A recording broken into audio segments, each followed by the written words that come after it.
Mas Bos Roni, kata-kata nih. Kata-kata. Kata-kata. Ojo nyerah. Ojo nyerah. Pokok angger sabar, telaten, panggah panen. Cocok. Aku ikut. Salam buat Pak Mononya. Sabar, telaten, mesti panen. Intonasinya. Sabar, telaten, mesti panen.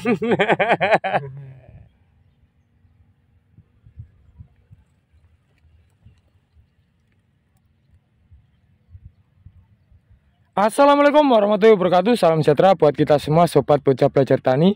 Di kesempatan sore hari ini yang masih terik ini, bocah belajar tani akan update tanaman bocah belajar tani yang saat ini sudah mencapai 47 HST. Dan ini 47 baru nampak pucuknya kuning lor, yang ini pucuknya kering. Untuk yang benih Tajugeye sudah hampir semuanya putih. Kalau yang benih kecil ini baru nampak sebagian. Dan apa yang perlu kita lakukan saat tanaman kita kondisinya seperti ini? Buat teman-teman mohon jangan di skip, disimak, karena nanti videonya akan berdurasi panjang menjelaskan tentang tata cara agar tanaman ini bisa mengumbi maksimal. Ini juga ada sedikit contoh yang bakalan kita tunjukkan langsung buat petani, manfaat dan resikonya jika kita mengindahkan atau tidak melakukan hal tersebut dengan kondisi cuaca dan tanaman sesuai nanti penjelasan di video akibatnya seperti apa. Oke lor, ini yang pertama lor, ini yang perlu kita jelaskan. Saat tanaman bawang merah sedang melakukan proses pengumbian seperti ini, nah seperti ini, jangan biarkan tanah sampai kering seperti ini lor. Ini yang pertama lor, kita wajib siram setiap hari lor. Jangan sampai tanahnya seperti ini keras. Ini karena kesibukan bocah belajar tani membantu merawat dan merawat ternak lur. Membantu merawat ternak, juga membantu proses pemotongan ternak, karena ini memasuki bulan puasa akhir, biasanya pembeli daging tinggi lur. Untuk itu sampai seperti ini lur, keringnya, kering keronta lur. Dan ini tidak boleh terjadi lur pada lahan dulur-dulur semua. Ini sangat penting disimak karena ini nanti akan berdampak negatif lur. Nah, kemudian apa dampaknya terhadap tanaman? Mari kita jelaskan. Jadi lur, tanaman yang sudah masuk generatif dan waktunya pengisian umbi, jika tanahnya kering seperti ini, dia itu akan sulit mendorong tanah ini untuk melakukan ngembang lur. Jadi umbi itu kan berkembang lur, semakin besar. Nah, dia tidak kuat mendorong tanah tersebut lur. Mengakibatkan jika ada tanaman yang seperti ini lur. Jika ada tanaman yang seperti ini, dia ada yang di atas umbinya, ini akan terlepas lur. Ini lihat. Nah, dia terlepas lur, karena teman-temannya itu tidak kuat mendorong tanahnya lur, sehingga umbi yang ada di tengah itu akan terlepas. Harusnya ini juga akan menjadi super karena popornya lur besar, tapi dia terlepas begitu saja lur, atau mati sia-sia lur akibat kelalaian petaninya. Jadi bocah belajar tani tidak selalu benar, tidak selalu tanamannya bagus, ada kalanya bocah belajar tani juga seperti ini lur, trader. Untuk itu ini pengalaman buat teman-teman, jangan sampai terjadi hal seperti yang dilakukan bocah belajar tani saat ini. Itu lur, satu. Kemudian di saat cuaca yang panas seperti ini lur, karena kita melakukan penyiraman pagi dan sore agar si umbi ini tidak lepas, ya lur, itu juga harus berhati-hati dengan kondisi jamurnya lur. Hati-hati lur dengan kondisi jamurnya. Karena jika tanah itu terlalu kering di siang hari, panas sekali kita siram, maka malam itu biasanya dia akan nguap lur. Nguapnya itu jika di lahan kita itu baru saja kita pupuk, itu bisa membuat atau membuat jamur yang sudah tertempel pada daun itu mudah berkembang atau mudah menginfeksi dari tanaman kita lur. Nah, solusinya seperti apa? Ya kita harus juga rajin cegah dengan fungisida. Kemudian fungisidanya apa? Kalau cuaca panas seperti ini, cari fungisida yang dingin lur. Cari fungisida yang dingin dan juga boleh ditambahkan nutrisi daun agar daun ini hijau lur, tidak kuning. Nah, di sana ada Mas Bosroninya datang. Dia mau melakukan proses penyiraman lur. Ini nanti kita marahin lur. Harusnya tanggung jawab beliau nyiram lur. Tapi beliau juga teledor tidak datang ke lahan untuk nyiram. Itu nanti kita bakal marahin lur. Seperti ini lur. Ini yang tajuk GY kita tunjukkan lur. Yang tajuk GY kita tunjukkan.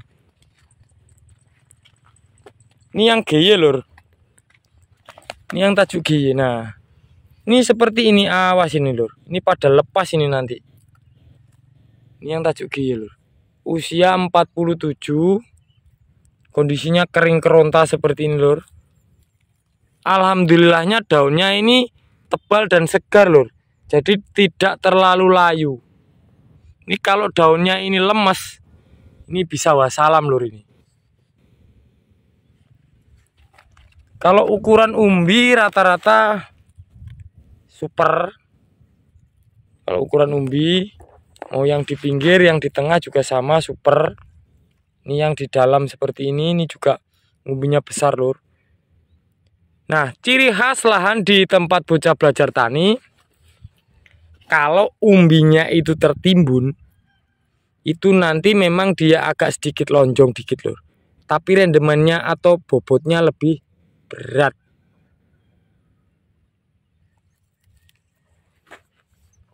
Tanduranmu garing iki lho. Malah ndoprok ning kono cah iki. Kekelenger kae.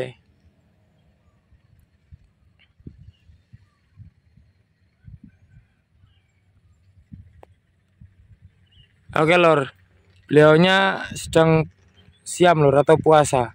Tadi habis kerja langsung datang ke lahan karena diobrak sama bocah belajar tani agar nyiram tanaman ini loh. Untuk rumput di pinggir-pinggir ini tidak kita bersihkan karena usia sudah tua. Dan ini kelihatan kalau masih muda baru saja tumbuh lur. Kalau untuk yang di dalam masih bersih, yang di sela-sela masih bersih.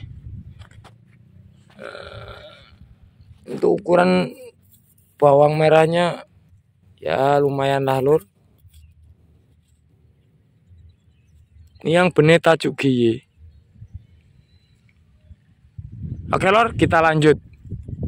Tadi sekilas info itu Mas Bosroninya justru malah di sana pakai kacamata hitam, seolah membisu, tidak ada respon untuk, jadi setiap metode tanam itu memang berbeda-beda, tidak sama lur, itu menyesuaikan kondisi lahan yang kita tanami atau kita garap. Nah, kontur tanah di sini itu cenderung cepat kering lur dan keras banget. Tapi kalau untuk tingkat kecocokan sangat cocok, karena ini juga ternyata bisa mencetak bawang-bawang yang seperti ini. Nah, Mas, tuku LPG sih Mas. Bunga kau desel sedengan kok sampean balik gote wis bek banyu nih Mas. Kita ngambil air dari sawah, semoga aja masih cukup untuk nyiram.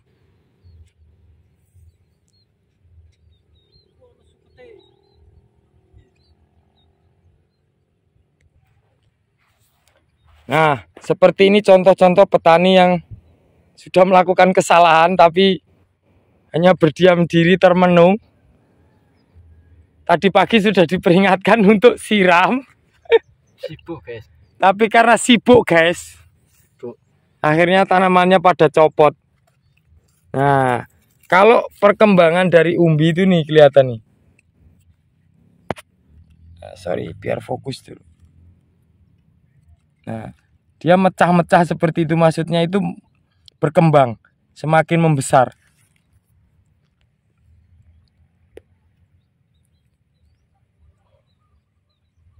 Oke lor, sedikit penjelasan tadi, semoga bermanfaat. Jangan lakukan hal yang sama dengan yang sudah terjadi ini, karena ini juga dapat mempengaruhi dari segi proses pengumbian, bakalan kurang maksimal karena kurang air.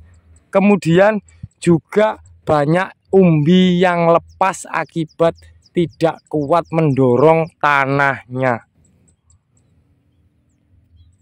Pasti jadi pertanyaan, Mas, kenapa nggak tanahnya itu dibikin gembur agar tidak terlalu keras? Tanam bawang merah itu tidak wajib atau bukan patokan baku tanah harus gembur, tapi sesuaikan kondisi atau kontur tanah. Jika kontur tanahnya itu terlalu gembur, itu juga sebagian banyak juga lahan itu tidak mentolerir air, sehingga kalau terlalu gembus ditanam bawang merah kemudian cuaca panas seperti ini, biasanya langsung terjadi pucuk kuning, pertumbuhan macet karena suhu tanah terlalu panas. Nah, untuk settingan lahan ini kemarin memang sebenarnya untuk settingan kemarau El Nina. Jadi kemarau kering, sehingga saya mencetak bedengan atau papan untuk tanam bawang merah ini sedikit keras atau sedikit padat. Nah, caranya seperti apa agar mensiasati si akar ini tetap mendapat nutrisi dari tanah dengan rongga udara yang ada di tanah. Jadi saat itu sebelum kita kultivator, kita cangkul dulu seluruhnya, cangkul manual untuk membuat rongga pada tanah yang di bawah. Kemudian atasnya kita rotari atau kultivator dangkal, sehingga atasnya tetap keras tapi bawahnya tetap berongga. Seperti itu lur. Dan terbukti efektif. Hanya saja saat ini karena kekurangan air lur, jadi harap maklum. Oke lur, cukup sekian penjelasan dari Bocah Belajar Tani, semoga bermanfaat. Saya akhiri, wabillahi taufiq wal hidayah. Wassalamualaikum warahmatullahi wabarakatuh.